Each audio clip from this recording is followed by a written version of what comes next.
My name is Charlene Bargo, and I'm co-founder of nonprofit The Parent Venture. Please join me, everybody, in a warm welcome for Dr. Emily Edlynn.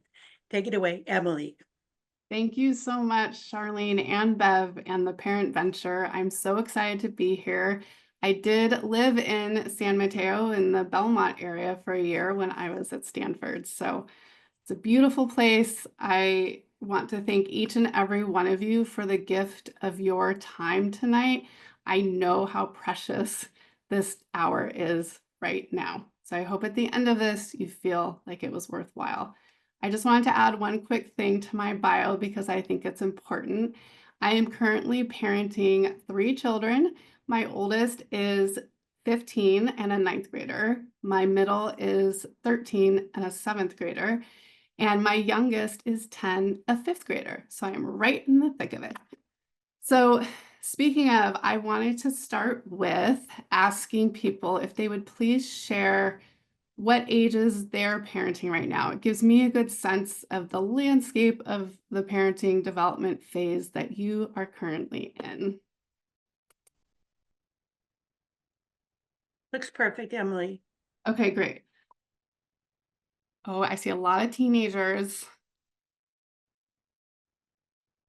Okay, this is very helpful. I really appreciate you taking, oh, I see some of the little ones. All right. So my next question for you, and you don't have to put this one in the chat, is how are you? How's your stress level today? How's your stress this week? Yeah, I see tired, stress is high, exhausted, and overwhelmed. How has your stress level been since the first day you brought your first child home?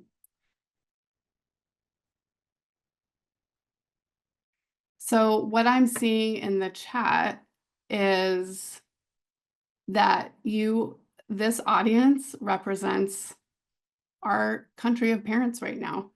And we know that Dr. Vivek Murthy, the Surgeon General, issued a public advisory last August and declared parental stress a public health crisis. So you are not alone, and it is why I am here, is to help us figure out how to shift gears and help ourselves. But I want to start with some of the tidbits from the Surgeon General's report just to validate all of us. One piece is that 70% of parents said they think parenting is harder today than 20 years ago. 41% of parents say that most days they are so stressed they can't function. And 48% say that most days their stress is completely overwhelming. And this is compared to the numbers from adults without kids that came in at 20% and 26% respectively. So we are not okay. Oops. This is a public health concern. We need to take action. And of course, it can't just be us on an individual level. There are things we can be doing for ourselves and our families. Sorry, I lose the. So the report outlines several factors, and these include, all of these converging for these high stress levels in today's modern parenting. It includes time demands, parental isolation and loneliness, worries about children's health and safety, social media and technology, and just fears about our children's futures, not to mention financial stress. So there is a lot going on in our modern day parenting. And there is one that I want to pull out that I'm hoping our discussion today can just help start to move the needle on. And that is the cultural expectations and pressures on parents and being a good parent. So I am going to ask And you can keep it to yourselves or share in the chat, but what do you think defines a good parent?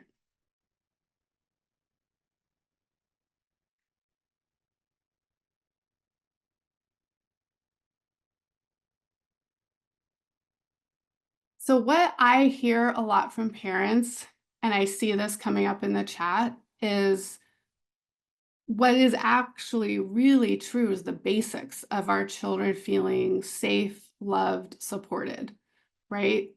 Someone who's present and available. I see someone saying being involved, setting good examples, communication. These are all really important. What's happening though is, according to recent polls, the definition of good parent, what parents are seeing as good parenting, is becoming more and more unrealistic, meaning it's being incredibly involved and available to our children at all levels in all domains of their lives. And this is called intensive parenting often. Some people will say helicopter parenting, but it's the idea that we are so heavily involved in our children's lives. But this is becoming equated with good parenting. And this is crossing gender and class lines. College graduates, non-college graduates believe that this concerted cultivation approach is the best way to parent. And of course, being involved with our kids is not a bad thing on its own, but what's happening is the pendulum has swung too far, that we are doing too much for our children that they are capable of doing themselves. So we are stressing ourselves out in the process, and our kids aren't learning and growing like they could. And so it's kind of this lose-lose situation. I am not here to parent shame at all or point fingers. It's not. We are responding to the culture that we are parenting in today. And other people have written about how we just have less economic certainty, for example. So we're more pressured to ensure that our children have secure futures. So there are real forces at play here. And there's a lot of influencers and parenting guidance who aren't giving the greatest guidance, but adding a lot of pressure. So I just want to validate that that is the context that we are in right now. And it's kind of a paradox, because in our pursuit, our commitment to being the best parent we can be, we are so stressed and overwhelmed and exhausted that we can't actually be that parent. So I'm here to help us shift gears from parenting harder to parenting smarter. So what happens, and why I'm talking about this before I get into the autonomy-supportive parenting piece, is that this high overwhelming stress of modern parenting, combined with the unrealistic cultural expectations of being a good parent, results in controlling parenting.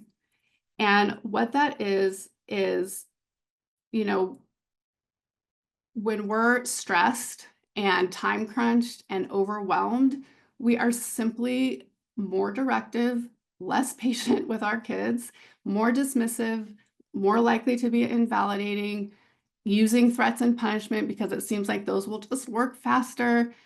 And it's a response to our stress. It's a stress response. So that is one branch of controlling parenting. The other is what I liken to being cruise directors, which is really cultivating the most enriched life for our children through making sure they're involved in all the activities, taking all the hardest classes in school, being the most prepared possible for college, that we are orchestrating and directing so much of their daily lives. And the data show that parents are spending more time than ever on these parenting tasks. So not time with the kids, on the parenting tasks, while we're also working more hours. So we have this just formula for overwhelm and burnout. And again, then that cycles back into we just can't be the parent we actually really want to be. Okay, so have I made my case? Is it worth considering figuring out a different way in our larger parenting guidance culture and in our homes and families? It's so clear from my vantage point as a psychologist and parenting expert, even though I use that word very begrudgingly. But do you feel it? The stress and burnout from parenting so hard. So this we're going to now get into, someone said good to notice and hard to do. Exactly. This is where we're going next. How do we go from this controlling to parenting smarter? So I want to explain what I mean when I say parent smarter, not harder. One piece of it is following the science, or at least being tuned into what is scientifically sound. Unfortunately, in parenting guidance, there can be a lot of pseudoscience and misinformation. And it was one of my motivations, actually, when I first became a mom and noticed that what was being advertised as the way, for example, to form a secure attachment with your infant didn't match the science that I knew from my training. So it's really important to stay close to what do we actually know. And it can be very hard in this current media diet, right, to know what's what. And so it's good to find people that you trust out there, including your own, people in real life who've gone through parenting. I think, sometimes shortchange the wisdom we have in our real lives. The other piece of parenting smarter, not harder, is just being more strategic and efficient with our time and energy, and to find ways, and this is what we'll spend a lot of today talking about, to do less in our parenting and then get more out of it. So wouldn't that sound great at work too, right? Do less to get more. So when I talk about it in parenting, if we do less of the active parenting, the doing for our children, the problem solving, the decision making, our children have the opportunity to learn more, grow more, and develop more. So this is the win-win. Okay, Emily, this sounds so great, but how, right? How do we do this? This sounds kind of exhausting and we're already tired. All right, this is another time where this is not a rhetorical question. I want to see your answers in the chat. What do you think of when you hear the word autonomy? What comes to your mind?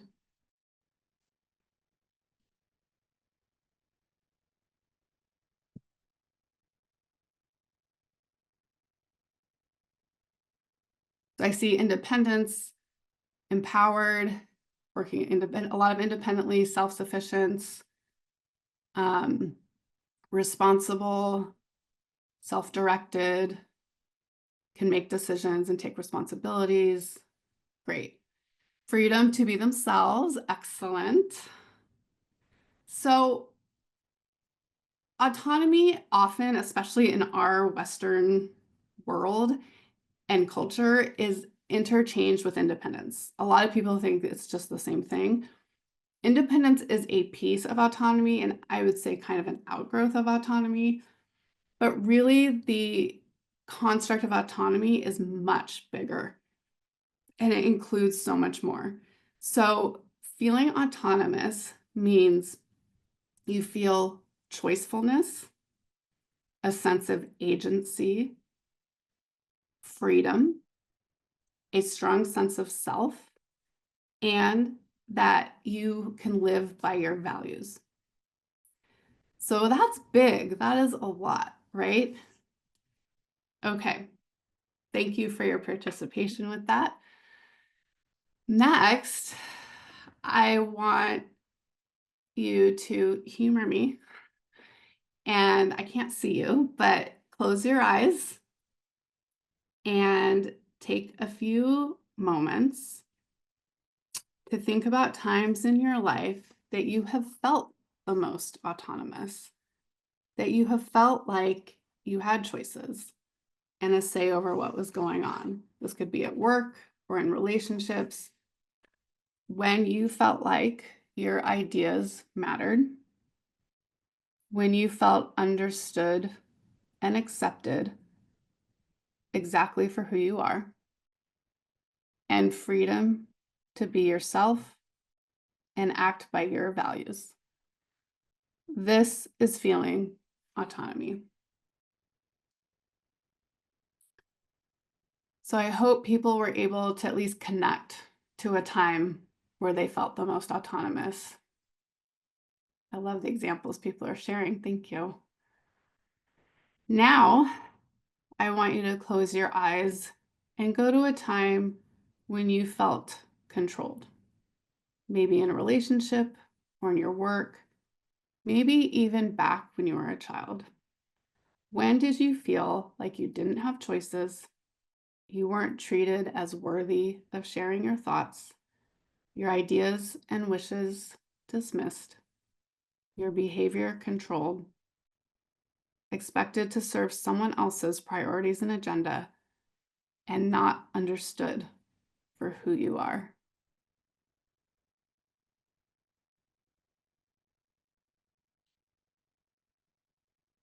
So I'm hoping that people can at least connect to these ideas and compare how they feel. I see a lot of people actually said when they were a kid, so that's important. Okay, last thought experiment. Now I want you to take a few moments to reflect on each of your children. And I want you to just contemplate how often you think they feel autonomous and how often do they feel controlled. And as you're thinking about this, I want to point out that, of course, children will feel controlled because the nature of being a child is adults need to make decisions for you and keep you safe. So the point isn't that your children would never feel controlled, but is there a balance of times they also feel autonomy? So that's what I want for you to have percolating as we keep going. So I'm hoping, because that you noticed as you were really reflecting and connecting to those experiences in your lives, that feeling autonomous feels better than feeling controlled, because it turns out that is being human. So I don't know if people are familiar with self-determination theory, but this has been a very popular, well-researched theory. Edward Deci and Richard Ryan were the pioneers. There's a whole center of self-determination theory that you can find online with all of their research if you're interested. But this group has spent, decades doing studies around the world, across contexts, all different cultures and ages, and have found over and over that 3 fundamental needs are required for humans to feel overall fulfillment, health, and happiness. Those 3 needs are autonomy, competence, and relatedness. So we spent a lot of time on autonomy. I think we have the gist of that. Competence is the idea of feeling skilled and able, that you have a good skill level to have mastery in your daily life. Relatedness is the real foundation for autonomy and competence, which is feeling safe and connected in relationship, having a sense of belonging in community. And so autonomy-supportive parenting is nurturing these three fundamental human needs in our children. And relatedness, I mean, we are the first relationship that our children are experiencing. And so we have quite the opportunity for our children to feel a sense of belonging in our families. So we know from the science that when these three needs are met, people live more fulfilled lives with greater health and well-being. The opposite, when people feel more controlled, there are more negative outcomes across the board. There's poorer health, more psychological symptoms, and less fulfillment and happiness. So I think, and this is a good example of where science matches common sense, right? Of course, it doesn't feel good to be controlled. And of course, it feels better to be autonomous. But it is harder in real life to practice all of this and in parenting. And I say in my book, I make a joke that, like, sometimes, the parent and the child, the problem is we both want autonomy. And so we're having this, we're butting heads. We can't both have autonomy in the same moment in some examples. Okay, so I want to get in now to what exactly is autonomy-supportive parenting. So what is this look like when we're meeting our kids' three fundamental needs? For one, I have to say, I am so tired of saying autonomy supportive over and over and writing it hundreds of times in my book. It is a sciencey mouthful. So I have kind of toyed around with how to rebrand it to maybe parenting just right. And that refers to this idea of finding that just right formula of structure and freedom for each of your children. Because let's remember, every child is different, and so they're going to need a different formula, which is just part of the fun of parenting, is figuring that out. So we're all parenting on this continuum that I have here. On one side of the continuum, we have very low structure. So that means there aren't very many rules, not a lot of expectations for the kids, not a lot of limits. So they have a lot of freedom, lots of agency. They're doing what they want. Well, we know this isn't great for kids and child development. They need structure, they need limits to learn and grow.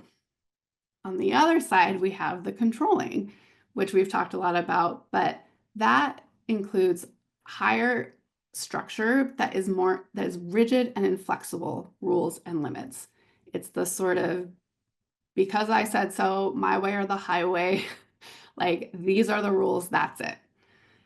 And that relates to low freedom for a child feeling like they don't have a say, they don't have agency, and they can't be part of figuring out the structure.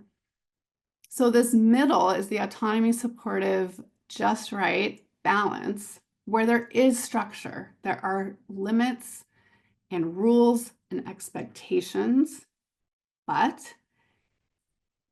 as a parent, you're open to input to change those, especially if your child comes to you with a good reason. And if you think about it, of course, rules aren't the same for a 6-year-old and a 16-year-old. As our children grow, they do need us to change what we're expecting of them or what their rules and limits are.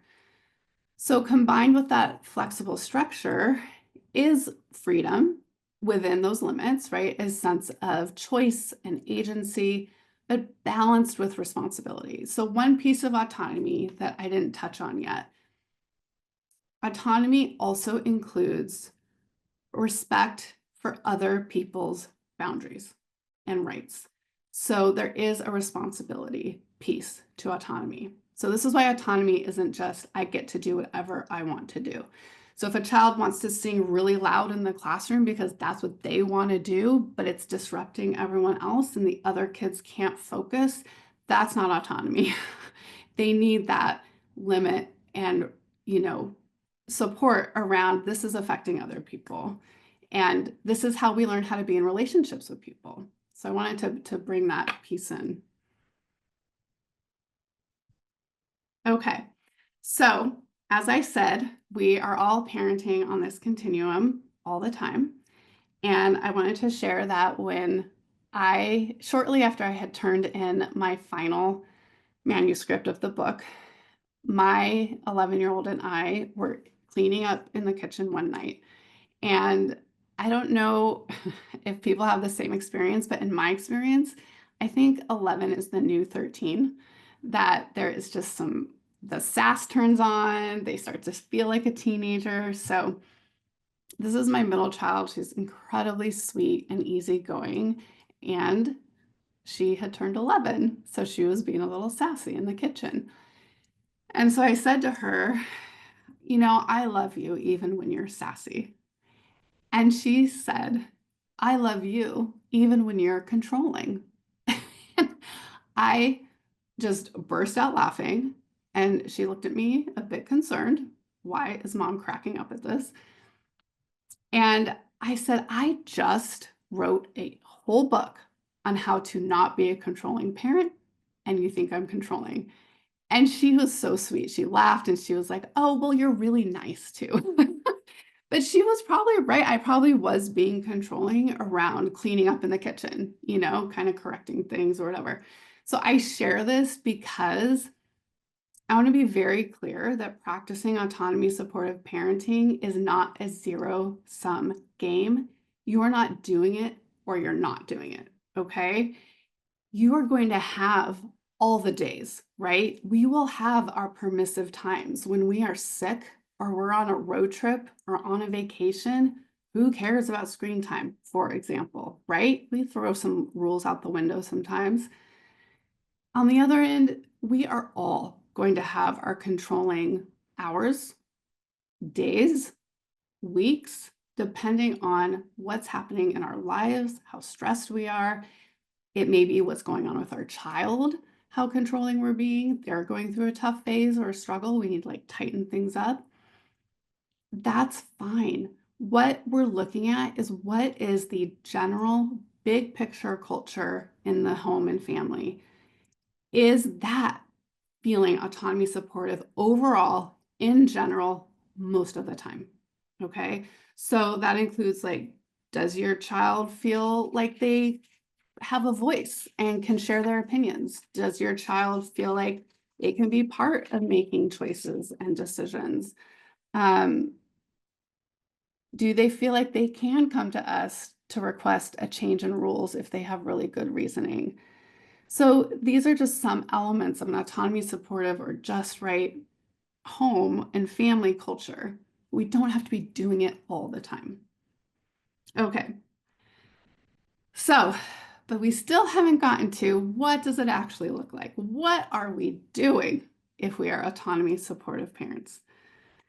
So I read books, dozens of academic articles, so much literature to really extract what are the science-tested strategies that make up autonomy supportive parenting. My mission with my book was to translate all of this academic stuff into something usable for real parents and families. And who has time to read academic articles right now?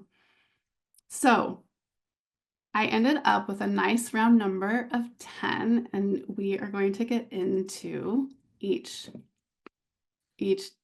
bucket. So this first section at the top, that is all contributing to relatedness. So I had a very memorable experience with this while I was working on the book and reading about this theory and, trying to figure out how it fits in real life. My oldest had started middle school, so she was 11, not yet 12. And she was going through something that a lot of this age goes through, which is a changing friendship. So she was feeling differently about her best friend from 5th grade, and it was very confusing. So to add to this, our families were very good friends, and their younger sisters were very close friends. So we were a little bit like tightly connected, but my oldest was just feeling different about this friendship. And the mom came to me one night and said, "Hey, this really hurt my daughter's feelings." And she shared something that had gone on between them. And my initial reaction was I felt embarrassed, like my child had hurt her friend's feelings, and these aren't the values that we're teaching her. And I told my husband about it, and he got really upset too. And we were both just kind of struggling. And how could she do this to her friend? And I actually don't even remember what it was. It was more the emotions that I remember. And my husband looked at me and he said, "Well, what would your framework say?" And I thought, well, it's not my framework. I did not make this up. But it helped me think, how would I use autonomy supportive parenting to deal with this? And I realized, okay, first thing, we have to calm down. Okay, we can't be this upset when we talk to her. And we have to show up really curious about understanding what is her experience of this situation right now. And so we asked open-ended questions instead of lecturing, right? We sat her down. We asked, "What's going on for you? How has this been dealing with this friendship?" And what happened was just this, like the floodgates opened. And she shared so much. She was very honest and emotional. And it gave us the opportunity to actually give her some support and guidance. And I realized, she's 11. Friend breakups are hard. They're hard for adults. She doesn't have these skills. She doesn't know what to do.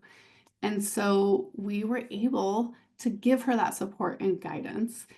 And I just want you to think, what would have happened if we had gone with our first instincts, which was to basically lecture her, right? And sit her down and say, "Hey, we're raising you to be like this kind of person," and go through our list. What would have happened? She would have shut down. She would have probably left and cried. She wouldn't have shared all of that with us. And we wouldn't have had the opportunity to support and guide her and help coach her through this tough situation. And so it was such a memorable experience because not only did we preserve our relationship and connection through that conversation rather than disrupt it, and 11 to 12 in middle school is a really delicate time for the relationship. We also had that opportunity to help her and for her to feel like she could come to us.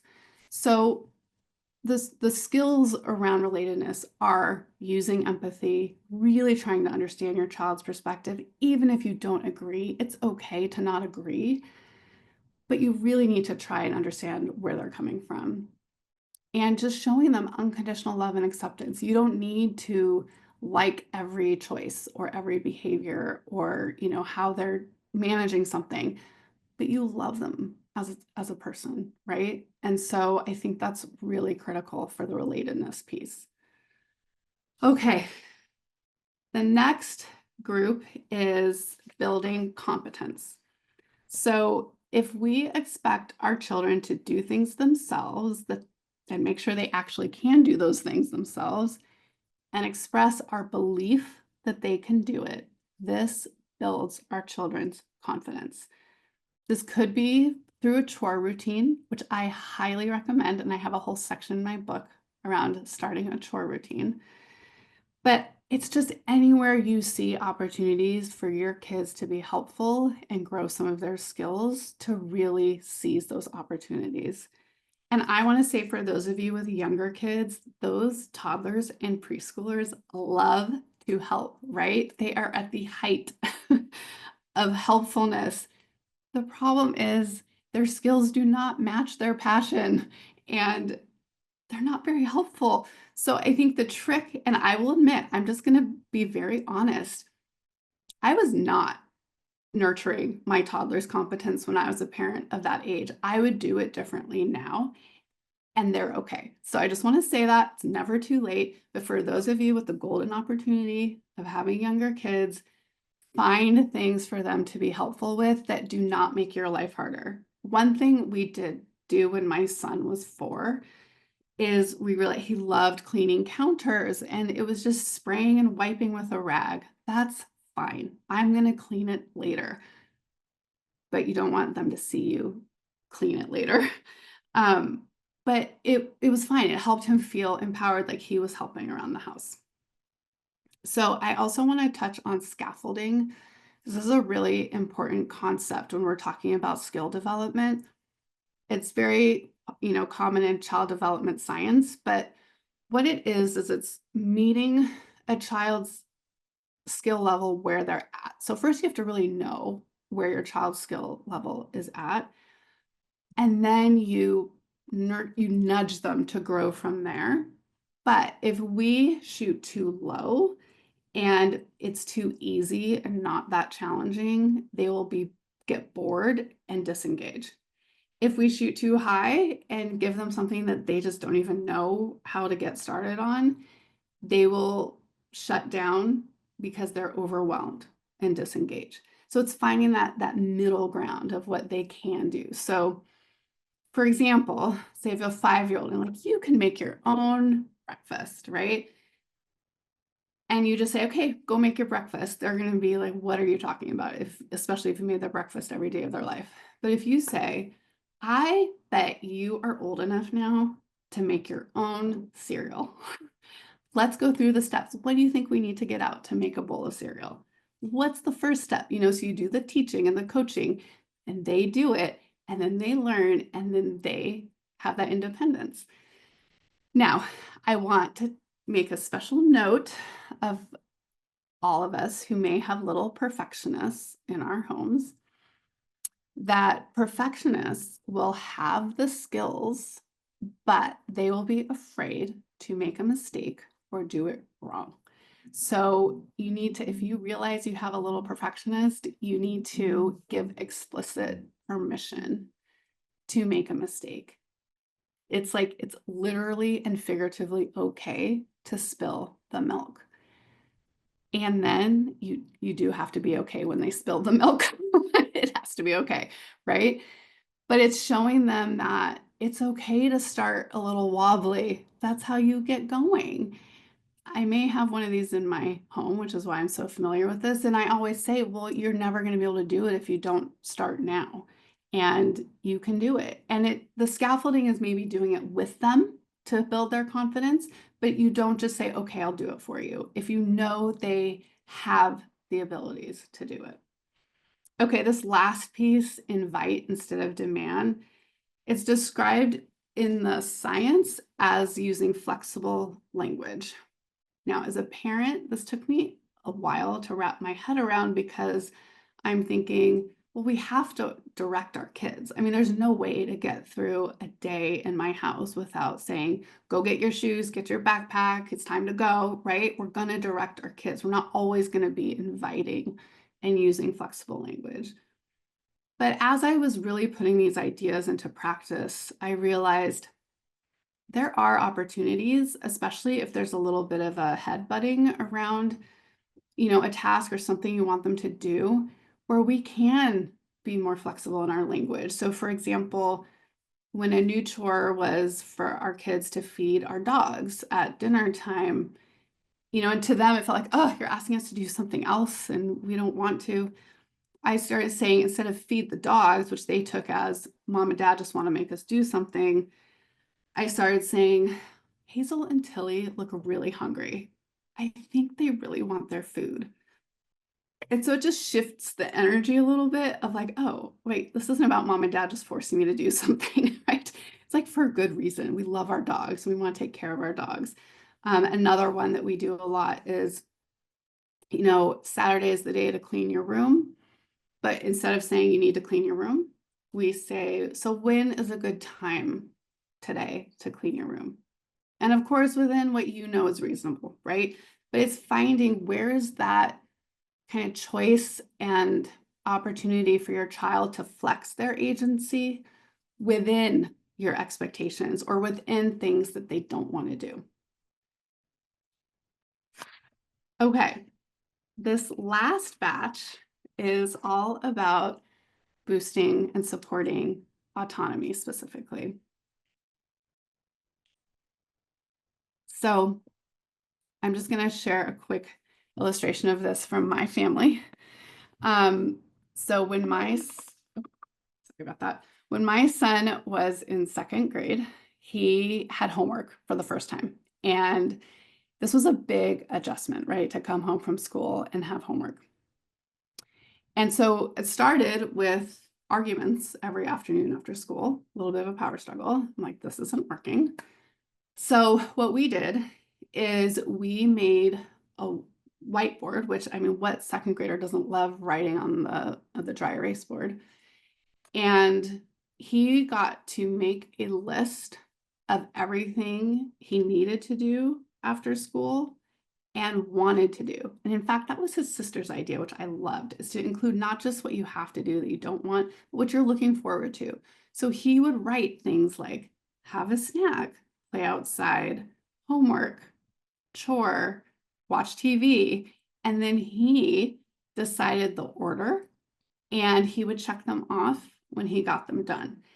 And it's not like we had perfect afternoons from then on, but it absolutely made them smoother because it was a collaboration for the process. He had choices, he had agency in how it went, and it just made everything so much smoother. And there were just clear expectations too in writing.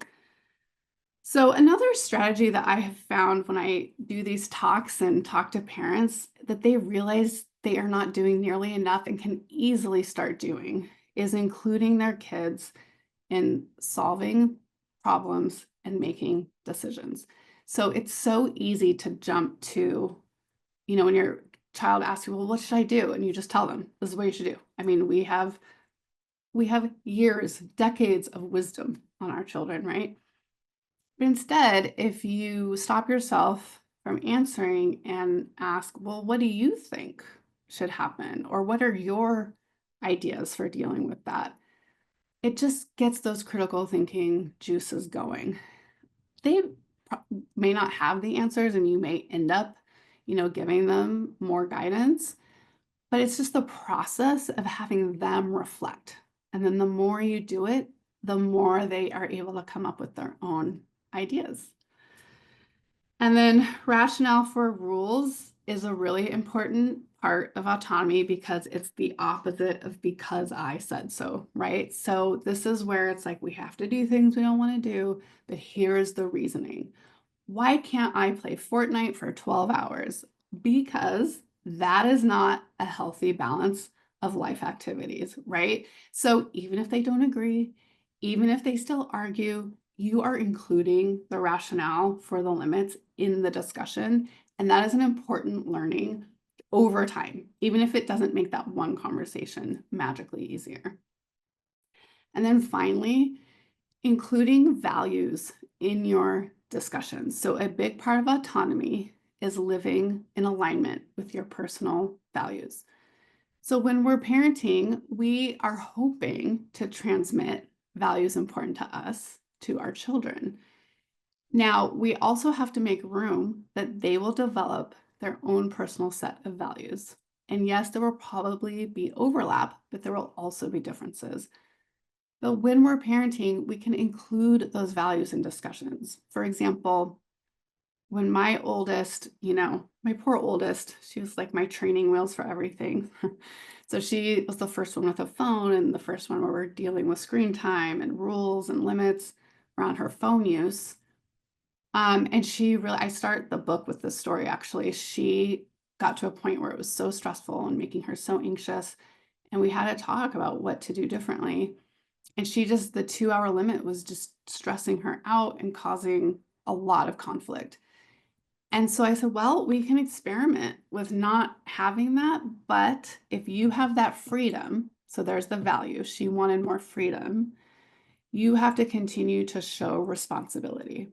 So it means you do your schoolwork, you keep up with your classes, you do your chores, you hang out with the family, you see your friends in person. Like, you need to show that you're living a balanced life, and that's responsible, that you can handle the freedom of the phone. Okay. Okay. So how this all works using these strategies helps develop and meet those 3 fundamental human needs through boosting internal motivation. So the self-determination theory research dovetails with motivation research. And what's happening over these years of parenting is that through these ways of giving choices and involving in collaborative decision making and problem solving, rationale for rules, having empathy and perspective taking, all of this, they are building their intrinsic motivation for things that they don't want to do. And our rules and limits become internalized as their own. And I think this is what we want when we send them off out of our houses as young adults, is that it's another way of saying they can regulate themselves too. They know they need limits and how to have those limits without relying on us. And so that's really what we're going for. So I'll say that, like, I'm not promising that stuff is going to be magic in the moment when you use these strategies, but it is keeping in mind that big picture, that this is the long game, right? And what are we building over time? I mean, it makes sense when people feel understood, have choices, and feel agency and skilled, we're all more motivated intrinsically, even to do things we don't want to do. So I've heard from my friends, I've heard from people who've read the book or who have read my Substack or listened to me on podcasts, that making this mental shift and starting to approach their parenting in this way was really, really meaningful in terms of making change in their family lives. And I lived it as I was writing the book too. But this is not just anecdotal. I would not write a book only based on anecdotes, okay? This is rooted in some very robust science. For at least 30 years, there have been studies, all kinds of studies, from lab studies, meaning researchers observing parents and children, to self-report studies, to at one time point just looking here and now cross-sectionally and longitudinally over time what happens when kids are experiencing autonomy-supportive parenting. And the results show over and over really positive outcomes, such as higher self-esteem, better life satisfaction, fewer psychological problems, stronger academic achievement, more positive attitude towards school, perceived competence, more engagement in school, more empathy and perspective taking in social relationships, and stronger social connections. And that's just the kids, which is mostly what the studies are about. But the research also shows that parents who are doing autonomy supportive parenting feel less stress, greater needs fulfillment, and a stronger sense of their own well-being, which brings us back to where we started, of what to do about our stress and burnout. So once you master this just right, or autonomy supportive parenting, it's going to be easy. I mean, no one will ever fight. Everyone will follow the rules. Everyone will be happy all the time. And I'm sure you're picking up that I'm totally sarcastic. There is nothing to make parenting easy. And this is one gripe I have with a lot of parenting guidance, is that there's this implicit promise that if you follow this approach or do these strategies, things will be easy. That is not, we are messy, complex humans all living together in a family. It will be messy. There will be conflict, chaos, and pain. It's being human together. But what I will say is that it can feel better. So it may not be easier, but it feels better to have this framework where even if you're on a different page from your child, but you know the big picture of, I am starting this chore routine because we are going to learn how to be helpful in this family, or whatever the value is guiding that. It helps you stay grounded in what's important to you as a parent. And I will say there are actually ways that practicing autonomy-supportive parenting has made my life easier, with my kids doing their own laundry, making their own food. So it has reduced my own labor quite a bit. So I know we are running out of time. I always think I have so much time. Here is everywhere you can find me, and I think it's time for a few minutes of Q&A. Charlene?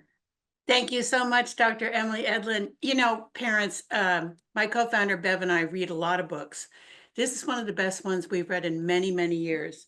Everything she's talking about really works.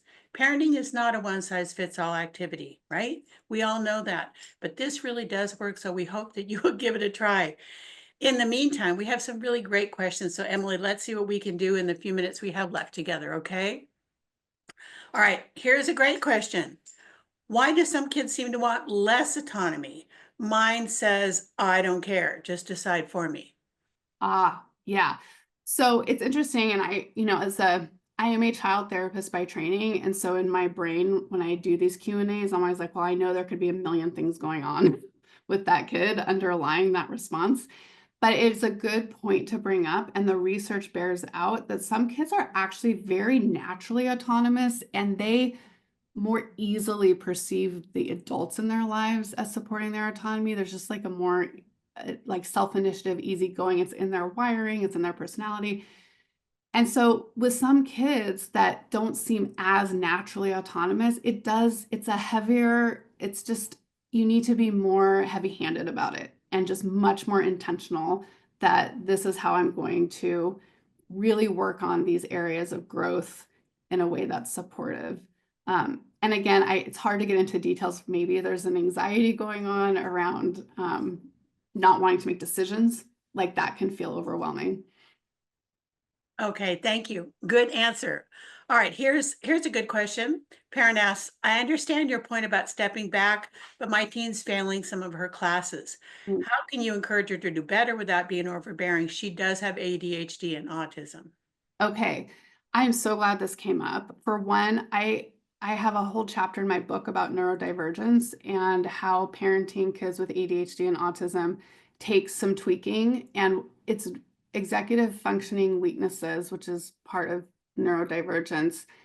There needs to be a lot more like firmer limits and structure just based on brain development. And when someone is really struggling, so this isn't just, I don't like school, but there's a real performance problem that is high, really affecting them, that's going to take some digging. So that's, where the relatedness piece comes in, of really trying to connect with your child around what is part of having Fs, like what's going on, and really being open and curious to dig with them around what's happening, and then asking them like how they think you can be helpful, and then coming up with some ideas. This is where the collaborative problem solving can come in. What are the resources we can tap into to help you with this, with the academics right now? Okay, thank you, Dr. Edlynn. And parents, we have an actual event next week on executive function and helping neurodiverse kids with transition, so tune in for that. Okay, Emily, these are great questions. We have just a couple minutes. Let's see what we can do. Parent asks, this all sounds great, but what do you do when your teen makes bad decisions when you give them independence? Okay, yes, these are excellent. Nobody's ever had that happen. Yeah, right. So first of all, I want everyone to expect bad decisions. Like, this is part of being an adolescent. I'm sure we all had bad decisions, right? So I think it's responding with, like I said, there are times we need to tighten the limits for safety. If they're sneaking out in the middle of the night, not safe. If they're drinking, not safe, right? So there are clear limits for safety. But I think within that, there's still the relatedness piece of trying to understand what's underneath that. Is it peer pressure? Is it trying to fit in? Is it, numbing because they're struggling in some other way, and trying to really connect with them and be curious rather than punitive, but in the same, but also maintaining important limits around their safety. Okay. All right. One last question, Emily, and then I'm going to give you final words. Parents, several of them have asked, what if only one parent is on board? What if your partner says kids should just do what they're told? Okay, this is a really tough one. And the science says that both parents doing the same thing is better. Duh, we know that. It's not always going to happen. And one autonomy supportive parent is better than zero. And then I suggest, and this is something maybe someone could reach out to me offline, but using some of these strategies on your partner to Oh, to help them feel understood for where they're coming from and accepted, and then so we have more influence if our partner doesn't feel controlled, right? And so if we approach it with an openness, then maybe we can have a more constructive dialogue about shifting the way we're parenting. that's a wonderful idea, Emily. We're all going to try that. Okay. Final words for our parent community today. Well, I just really appreciate again the gift of your time tonight. I know how precious it is. Please feel free to find me I have a website. I really enjoy writing my Substack, Parent Smarter, Not Harder. That comes out twice a month usually. And I critique modern parenting as well as give more details around autonomy supportive parenting in real life. And I do offer some parent one-on-one coaching and small group services that you can find more information on my website. Well, thank you so much, Dr. Emily Edlynn, and thank you, parents, for all these wonderful questions. One parent asked, is this book available in Spanish yet?